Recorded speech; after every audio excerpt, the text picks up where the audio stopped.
بسم اللہ الرحمن الرحیم۔ پیارے دوستو السلام علیکم جی، میں استاد غلام رسول۔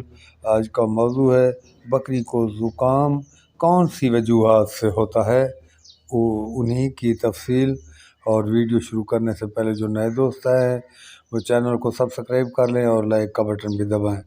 پیارے دوستو، بکری کو جو زکام ہوتا ہے، نزلہ ہوتا ہے، ناک میں پانی آنا شروع ہو جاتا ہے، وہ اس کے جو چند وجوہات ہیں وہ میں آپ کو بتاتا ہوں۔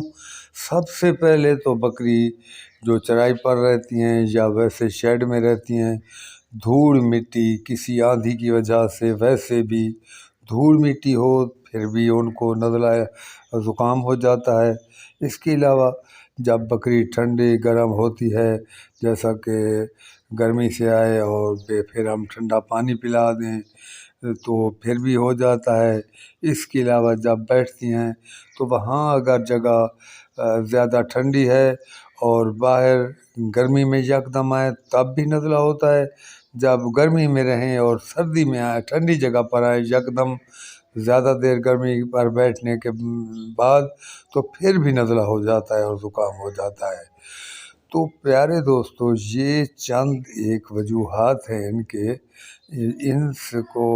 ان وجوہات سے ہوتا ہے۔ تو میں یہ سمجھتا ہوں کہ ان کو یہ تمام چیزوں کا ہمیں حفاظت کرنی ہوگی، ہمیں دھول مٹی سے بچانا ہوگا، چونکہ زکام نزلہ جو ہوتا ہے اس میں الرجی کا کافی ہاتھ ہوتا ہے۔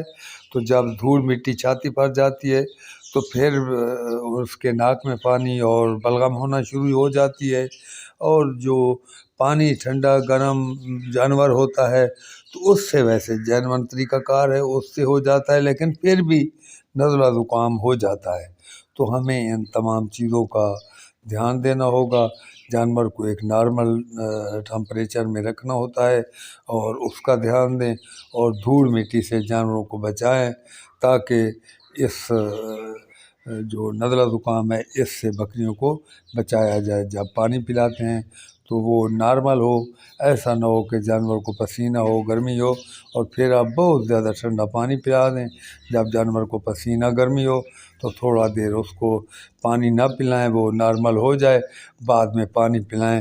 انشاءاللہ تعالیٰ آپ کے جانور کو زکام نزلہ وغیرہ نہیں ہوگا۔ تو پیارے دوستو، یہ تھا آج کا موضوع، اور اب میں آپ سے اجازت چاہتا ہوں۔ اللہ حافظ۔